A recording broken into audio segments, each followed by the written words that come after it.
ఒకతను భారతీయుడే. నువ్వు మన దేశంలో ఏం పాస్ అయ్యావు అన్నాడు. నేనేం పాస్ అవ్వలేదు అన్నాను.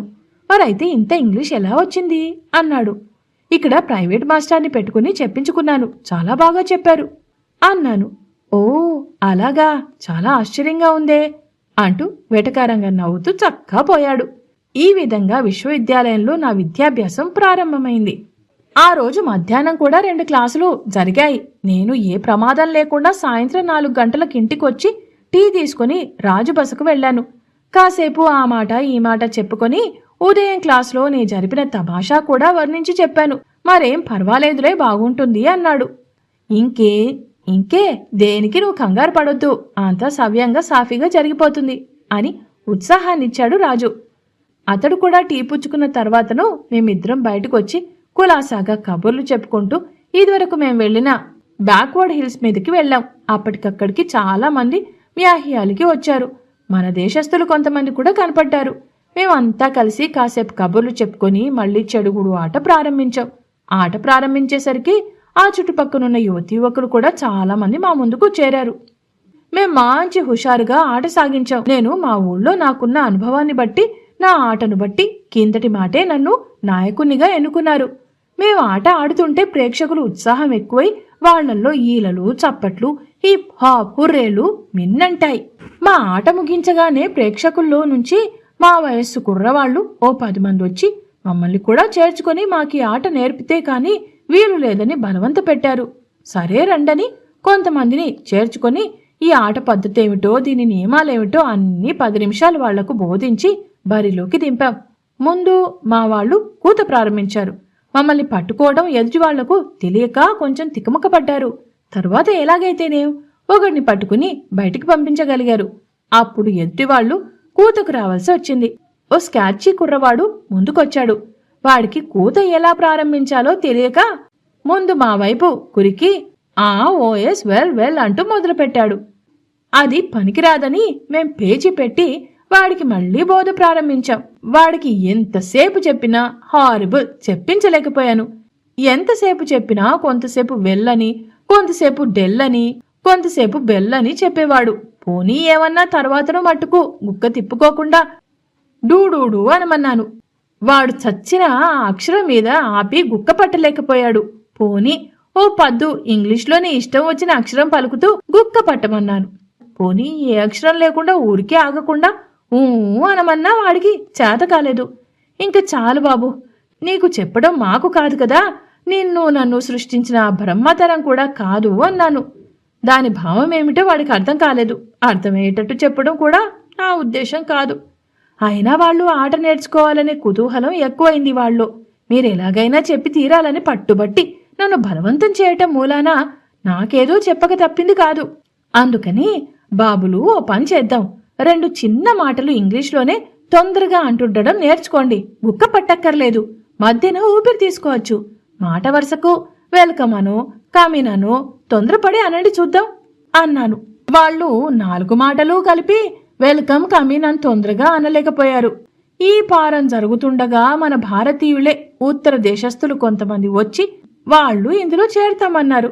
వాళ్లకు ఇదే పద్ధతి నేర్పడానికి ప్రయత్నిస్తే వాళ్ళు తొందరగా ఆపలేకపోయారు. పోనీ వెల్కమ్ అని ఒక్కటే అనండి అన్నాను. 10 సార్లు అనేటప్పటికీ అది చెప్పడం కొంత కష్టమైపోయింది. వెల్కమ్లో కొందరికి ఎల్లోపించి కమ్మనో వెక్కను మొదలుపెట్టారు. అందుకని ఇది కూడా వదులుకొని కమీన్ అనమన్నాను. అది కూడా కొందరికి తొందరగా అనడం ఇబ్బంది అయింది. ఇది బాగుంది కాదని టైం అనమన్నాను. ఇదే కొంచెం ఇబ్బంది అనిపించింది వాళ్లకు. ఆఖరుకు ఇందులో ఒక స్కాచ్ కుర్రవాడు తగిలించి మీరేమీ అనుకోకండి, మేం ఊరికే టామ్ అంటాం అన్నాడు. బేషుగ్గా ఉందని అలాగే కానివ్వండి అన్నాను. తర్వాత నా ఆట సవ్యంగా కొంతసేపు సాగింది. ఇలా మాకు కొన్నాళ్లు ప్రాక్టీస్ ఇవ్వండి అని చెప్పి వాళ్ళు ఎంతో ప్రాధాయపడ్డారు. అలాగే లేమని వాళ్లకు సెలవిచ్చి నేను రాజు గృహోన్ముఖులమయ్యాము. వాళ్ళందరూ చాలా సంతోషించారు. ఆ దెబ్బతో నేనొక పెద్ద నాయకుణ్ణి అయినట్టుగా మా ఫ్రెండ్స్ అందరూ నన్ను వేళాకోళం పట్టించారు. ఇలా ప్రతిరోజు సాయంత్రం ఇదొక కాలక్షేపం ఏర్పడింది. రోజు వెడుతుండడం, చెడుగుడు ఆడుతుండడం, మా కొత్త శిష్యులందరూ ఆట చాలా బాగుంది అని మెచ్చుకోవటం, ఎంతో ఉత్సాహంగా ఆడుతుండేవారు. ఇలా కొన్నాళ్ళు గడిచిన తర్వాత అందులో ఒకడిని నాకు కేవలం శిష్యుడినే సంచరిస్తున్న స్కాచ్ కుర్రాడిని పట్టుకొని మా జాతీయపు ఆట మీకు నేర్పొద్దా అని అడిగాను. తప్పకుండానండి, రేపే ప్రారంభిద్దాం. రేపు ఉదయాన్నే 6 గంటల దాకా ఆడుకొని మళ్ళీ వెళ్ళిపోవచ్చు. మీకు అభ్యంతరం లేకపోతే కొంచెం శ్రమైనా దయచేయండి. లేదా మీకు కొత్త కనుక నేనే వచ్చి మిమ్మల్ని తీసుకువెళ్తాను. ఈసారి మనం బ్రైట్ హిల్స్ మీదకు వెళ్ళి గల్ఫ్ ఆట ప్రారంభిద్దాం అన్నాడు. చాలా సంతోషం, తప్పకుండా ప్రారంభిద్దాం. మరి దానికేదో కర్ర బుర్ర అన్ని కొనాలి కదా అని అడిగాను. అక్కర్లేదులేండి, రేపు నా దగ్గరున్న వాటితో కాలక్షేపం చేద్దాం. మీకందరూ ఉత్సాహం కలిగితే మీరు కూడా కొన్ని గాల్ఫ్ స్టిక్స్ కొనుక్కుందురు గాని అన్నాడు. సరేనన్నాను. మర్నాడు అతను మా ఇంటికొచ్చి నన్ను తీసుకువెళ్ళమని చెప్పి నా దారిన నేను చక్కా పోయాను. మర్నాడు ఉదయాన్నే 5:30 కల్లా జాక్ అనే ఆ కుర్రవాడు నన్నొచ్చి కేకేశాడు. మేమిద్దరం కలిసి టీ పలహారం తీసుకుని బయలుదేరాం. అతను ఒక పొడగాటి సన్నని క్యాన్వాస్ సంచిలో 5-6 రకాల హాకీ ఆడే కర్రలు పెట్టుకుని ఆ సంచి భుజానికి తగిలించుకుని బయలుదేరాడు. మేము 6 గంటలో బ్రైట్ హిల్స్ మీదికి చేరుకున్నాం. అక్కడ గాల్ఫ్ క్లబ్ అని ఒక బంగ్లా ఉంది. అక్కడికి వెళ్లి మా పేర్లు చెప్పి ఆ ఆటకు బయలుదేరాం. ఈ గుట్టలు సమప్రదేశం కాకపోయినా మెట్టపల్లాలుగా ఉన్నా అంత ఎక్కువ ఇబ్బంది అనిపించలేదు. అతను మా బస దగ్గర నుంచి బయలుదేరినది మొదలు ఇక్కడికి చేరే వరకు ఈ ఆట ఆడే పద్ధతులు, దాని నియమాలు, కట్టుబాట్లు ఎన్నో చెప్పాడు. ఆట ఒక సమప్రదేశంలో ప్రారంభమవుతుంది. అక్కడ్నుంచి బంతిని కొట్టుకుంటూ సుమారు 1 మైలు నడవవలసి ఉంటుంది. ఆ ప్రదేశం అంతా పచ్చగడ్డితో చెట్టు చేమా లేకుండా కంటికెంతో ఇంపుగా ఉంది. దారి పొడుగునా గడ్డి ఎదక్కుండా ఏ రోజుకారోజు మన జుట్టు కత్తిరించినట్టు దగ్గరగా అంటకత్తెర వేస్తుంటారు. నేలంతా తడుపుతూ ఉంటారు ఎప్పటికప్పుడు. ఆ పచ్చిక బయలు మీద ఊరికే నడుస్తుంటేనే స్ట్రింగ్ పరుపుల మీద నడిచినట్టు ఎంతో ఆనందంగా ఉంటుంది. దానిమీద ఆటగాళ్లు తప్ప అస్తమానం అందరూ నడవకూడదట. ఆట ప్రారంభమయ్యే చోట చిన్న బంతి, మన బ్యాడ్మింటన్ బంతంతా, అంతకన్నా కొంచెం చిన్నదే, కానీ క్రికెట్ బంతిలా చాలా గట్టిగా ఉంటుంది. అది ఆ పచ్చిక బయలు మీదను కొంచెం ఇసుక పోసి అక్కడొక పెట్టెలో ఎప్పుడూ మెత్తని ఇసుక పక్కకు సిద్ధంగా ఉంటుందిలేండి. బంతి ఆ ఇసుక మీద పెట్టి చివరను కొంచెం వంపుగాను దిమ్మలాగాను ఉన్న ఆ పొడుగాటి కర్రతో ఆ బంతిని కొట్టాలి. కొంత దూరం ఆ బంతిని కొట్టుకుంటూ వెడితే ఫర్లాంగుకి అర ఫర్లాంగుకి ఓ చిన్న చతుర ప్రదేశం మధ్యను ఓ రంధ్రం ఉంటుంది. అది నేలలోకి ఉంటుంది. ఈ బంతిని ఆ రంధ్రంలోకి పడేయాలి. ఎన్ని తక్కువ దెబ్బల్లో ఆ రంధ్రంలో ఈ బంతిని పడవేయగలిగితే అంత గొప్ప ఆటగాడన్నమాట. ఆ కొండ మీద ఇటువంటివి 18 రంధ్రాలుంటాయి. 9 రంధ్రాల వరకు క్లబ్ హౌస్ నుంచి దూరంగా వెళ్ళాలి. అక్కడి నుంచి మరో దారి నుంచి తక్కిన 9 రంధ్రాలు పూర్తి చేసుకుని క్లబ్ వైపు రావచ్చు. ఇదే ఈ ఆట. మొదటి రోజునే అన్న మాటేమిటి, 4-5 రోజుల వరకు అందులో సులువు బరువులు తెలియలేదు. ఈ ఆటలో అందమేమిటా అనుకుంటూ వచ్చాను. కాని వారం రోజులయ్యేసరికి అందులో సులువు మెలకువలు తెలుసుకోగలిగాను.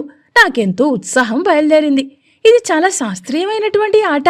దెబ్బ కొట్టే ముందు కర్రకి ఎంత ఊపివ్వాలో, ఎంత గట్టి దెబ్బ తగిలాలో, ఆ దెబ్బకు బంతి ఎంత దూరం వెడుతుంది, ఇవన్నీ మనసులో ఊహించుకుని అంచనా వేసుకుని దెబ్బ కొట్టాలి. ఆ దెబ్బ నేలకి తగలకూడదు. మొదట ఎంత కష్టపడ్డా 10-15 రోజులు, నెల రోజులు అయ్యేసరికి నేను ఒక మంచి ఆటగాన్నయ్యానని, సులువుగా ఇంత త్వరగా ఈ ఆట ఎలా వచ్చిందా అని అందరూ చాలా ఆశ్చర్యపోవడం మొదలుపెట్టారు. మా శిష్యుడు ప్రస్తుతం నా గురువు. అక్కడ ఎరుగున్న వాళ్ళందరితోటి నా సంగతి చెప్తే వాళ్ళు నమ్మలేక 15 మంది ఒక రోజున నా ఆట చూడ్డానికొచ్చారు. చూసి ఆశ్చర్యపోయారు. తరువాత ఒక్కొక్కరే వచ్చి నాతో ఆడుతూ వచ్చారు. వాళ్ళందరూ కూడా నా ఆట చాలా మెచ్చుకొని నన్ను క్లబ్బులో మెంబర్గా చేరమని బలవంత పెట్టి అక్కడ కమిటీ మెంబర్లందరూనూ తీసుకొచ్చి నా ఆట చూపించి వారిని బ్రహ్మాండం మీద ఒప్పించి నన్ను క్లబ్ మెంబర్గా చేర్పించారు. ఇది చాలా గర్వకారణం. మా మిత్రులందరూ నన్ను అభినందించారు. క్లబ్ మెంబర్లెవరో చాలా మంది పెద్ద పిన్న ఆటల్లోనూ వయసులోనూ అందరూ నాతో ఆడి నాకు మరింత ప్రోత్సాహం ఇచ్చారు. ప్రోత్సాహం ఇవ్వడమే కాకుండా ఎడింబరోకు సమీపంలో ఉన్న ఊళ్లల్లో గల్ఫ్కు ప్రసిద్ధి చెందిన చోట్లన్నింటికి నన్ను తీసుకెళ్లి నా ఆట వాళ్ళందరికీ ప్రదర్శించే అవకాశం కల్పించారు. తరువాత 4-5 సార్లు పోటీలో కూడా ఆడడానికి పాల్గొన్నాను. నేను విజయవంతంగా ఆడగలిగాను. ఒకచోట నార్త్ బెరిక్ అనే గ్రామం సముద్ర తీరాన ఉంది. అక్కడ చాలా ప్రసిద్ధమైన గాల్ఫ్ ఆడే ప్రదేశాలు రెండున్నాయి. ఒక దాంట్లో ఆటకు తిరగవలసిన ప్రదేశం చిన్నదే గాని ఆడటం మటుకు చాలా కష్టం. ఏమంటే ఇక్కడ మిట్టపల్లాలు చాలా ఎక్కువ. ప్రారంభించిన చోటు ఒక గుట్ట మీద ఉంటే మొదటి రంధ్రం ఎదుటున్న ఇంకో గుట్ట మీద ఉంటుంది. దూరం అట్టే లేకపోయినా బంతి ఈ మధ్య లోయలో పడితే దాన్ని మళ్లీ పైకి గుట్ట మీదికి ఎక్కించటం చాలా శ్రమ అవుతుంది. వెళ్లిన రోజున మేం నలుగురం అక్కడ ఆడాం. వాళ్ళు ముగ్గురు కొట్టారు. ఒక అతను కొట్టిన దెబ్బకు బంతి పల్లంలోకి పడిపోయింది. తరువాత నా వంతు. నేనెలాగో ఊహించుకుని దెబ్బ కొట్టాను. నా బంతి ఎక్కడ పడిందో తెలియలేదు. నలుగురం బయలుదేరాం పల్లంలో పడిపోయిన బంతి పైకెక్కించడానికి. అతను 5-6 దెబ్బలు కొడితే గాని సాధ్యం కాలేదు. ఎలాగైతేనేమి అవతల గుట్ట మీదకు వెళ్ళాం. నా బంతి ఎటుపోయిందో కనబడలేదు. తక్కిన ముగ్గురు నెమ్మదిగా వాళ్ల బంతులను రంధ్రం దగ్గరకు తీసుకురాగలిగారు. తీరా చూస్తే నా బంతి అక్కడ రంధ్రంలో కనబడ్డది. నేను కొట్టిన మొదటి దెబ్బకే బంతి వెళ్లి సరిగ్గా అందులో పడిందన్నమాట. ఇది అపూర్వం, అనన్య సామాన్యం, చరిత్రాత్మకం. ఆశ్చర్యపోయి అందరూ నన్ను మెచ్చుకుని అభినందించారు. మధ్యాహ్నానికల్లా నేను అప్రయత్నంగా సాధించిన విజయం ఊరంతా వ్యాపించింది. ఆ మర్నాడు ఆ ఊరిలో ఆటగాళ్లందరూ నన్ను అనేక విధాల అభినందించి వారి క్లబ్బుల్లో గౌరవ సభ్యునిగా చేర్చుకుని ఆ ఊళ్ళో ఉన్న గల్ఫ్ కోర్స్ మీదను ఆడమని ఆహ్వానించారు. చాలా సంతోషంతో, సిగ్గుతో, భయంతో అంగీకరించాను. ఇక్కడ అంతా సమప్రదేశం, ఎత్తుపల్లాలేవీ అట్టే లేవు. సముద్రపు గాలి, చలి ప్రదేశం, రంధ్రం దూరంగా ఉండటం మూలాన ఆట కొంచెం కష్టంగా, అదిగాక కోర్సు మధ్యను ఒకచోట అడ్డుగా 5-6 అడుగుల ఎత్తు గోడ కట్టుంది. ఒక దెబ్బలో ఆ గోడ మీద నుంచి ఆ బంతి అవతల పడేటట్టు కొట్టగలిగితేనే తప్ప ఆట గెలవడం కష్టం. ఇక్కడికి దేశం నలుమూలల నుంచి ప్రసిద్ధులైన ఆటగాళ్లొచ్చి ఆడివెడుతుంటారంట మామూలుగా. అందులో ప్రసిద్ధుడు లార్డ్ బాల్హార్ అనే ఆయన తరచూ అక్కడికొచ్చి ఆడుతుండేవాడట. కానీ నేను వెళ్లేటప్పటికీ సుమారు 60 సంవత్సరాల నుంచి ఏడాదికి 4-5 సార్లు ఆయనొచ్చి ఆడుతున్నా ఎప్పుడూ ఒక్క దెబ్బలో బంతిని గోడ అవతలకి పంపించలేకపోయాడట. అందుకని ఆ గ్రామస్తులు ఆ గోడకు బాల్హార్స్ వాల్ అని ముద్దు పేరు పెట్టారు. నేనేదో నక్కతోక తొక్కి వచ్చినట్లు ఆ రోజున మొదటి దెబ్బలోనే నా బంతి గోడ అవతలకి వెళ్ళిపడ్డది. ఈకనే ముందు దెబ్బలోనే పేరెన్నికగన్న గల్హర్నైపోయాను. ఎన్నో ప్రదేశాల నుంచి నన్ను వాళ్ళ ఊళ్ళో ఆడమని ఆహ్వానాలు పంపారు. అనేక పోటీల్లో పాల్గొని అనేక బహుమతులు సంపాదించుకోగలిగాను. ఈ రీతిగా కూడా నేను మన దేశానికి పేరు సంపాదించగలిగానని సగర్వంగా చెప్పుకోగలుగుతున్నాను. ఏమంటే భారతీయుల్లో ఈ ఆటలో విజయం సాధించిన వారు అప్పటికెవరూ లేరని విన్నాను. ఇది నా క్రీడాభిరామం. పగలు విద్యాలయానికి వెళ్లడం, తీరిక సమయాల్లో లైబ్రరీకి వెళ్లడం, సాయంత్రం వేళప్పుడు కొండ మీద షికారుకో, ఆటలకో వెళ్లడం, లేకపోతే సినిమాలకు వెళ్లడం మొదలైన కార్యక్రమాలతో ఎక్కడా తీరిక లేనట్టుగా మనసుకి ఉత్సాహంగానూ ఆనందంగానూ ఉండేది. ఇదివరకు మా ప్రైవేటు మాస్టారుని కూడా తరచూ కలుసుకుంటూ ఆయనతో కొంత కాలక్షేపం చేస్తూ ఉంటే ఎన్నెన్ని విషయాలు ఆయన వల్ల నేర్చుకోవడానికి అవకాశం కలిగేది. ఆయనతో ఒక రోజున గోష్ఠిలో నాటకాలు, నాటక ప్రదర్శనలు ప్రస్తావనకొచ్చాయి. ఆయన చెప్పిన విషయాలన్నీ వింటుంటే ఎంతో ఆశ్చర్యజనకంగా ఉంటూ వచ్చింది. ఓ రోజున మాటల సందర్భంలో, ఇక్కడ నాటకాలను నువ్వెప్పుడైనా చూశావా అని అడిగారు. లేదు అన్నాను. రేపిక్కడ షేక్స్పియర్ నాటకం లైసియం థియేటర్లో వేస్తారు, వెళ్ళి చూసొద్దాం అన్నాడు. మీరు కూడా రాకూడదా అన్నాను. మీరు పక్కనుంటే నాకే సందేహాలొచ్చినా మిమ్మల్ని అడిగి తెలుసుకోవడానికి వీలుగా ఉంటుంది అన్నాను. సరే అయితే అన్నారు ఆయన. మర్నాడు హామ్లెట్ చూడ్డానికి వెళ్ళాం. ఆ నాటకశాల చూస్తేనే నిశ్చేష్టుడనయ్యాను నేను. లోపల ప్రేక్షకులు కూర్చునే ఏర్పాట్లు, రంగస్థలం పక్కన వరండాలు, అదంతా చూస్తే నాటకం చూడకుండానే మరో ప్రపంచంలోకి వెళ్ళినట్టు అనుభూతి కలిగింది. నాటక ప్రారంభం నుంచి తుది వరకు ఈ లోకంలో ఉన్నట్టే లేదు. నిజమైన తన్మయత్వం అంటే ఏమిటో ఆనాడు అవగాహన అయింది. తెరపడినప్పుడు ఆ కొద్ది క్షణాల్లో మా మాస్టర్ గారు చెప్పిన వ్యాఖ్యాన వచనాలు కూడా తలకెక్కేవి కావు. విరామ సమయంలో బయటకు వచ్చి మేమిద్దరము టీ పుచ్చుకుంటున్నా అప్పుడు కూడా నిద్రలో తిరుగుతున్నట్టే అనిపించింది. కాని కేవలం జాగ్రత్తావస్థలో ఉన్నట్టు లేదు. సుమారు 3 గంటల సేపు కొన్ని 100 సంవత్సరాల వెనుక డెన్మార్క్లో ఉన్నాను అన్న భావన పూర్తిగా నన్ను ఆవహించేసింది. నాటకం అయిపోయిన తర్వాత కొంతసేపటి వరకు వాటి నుంచి నేను బయటికి రాలేకపోయాను.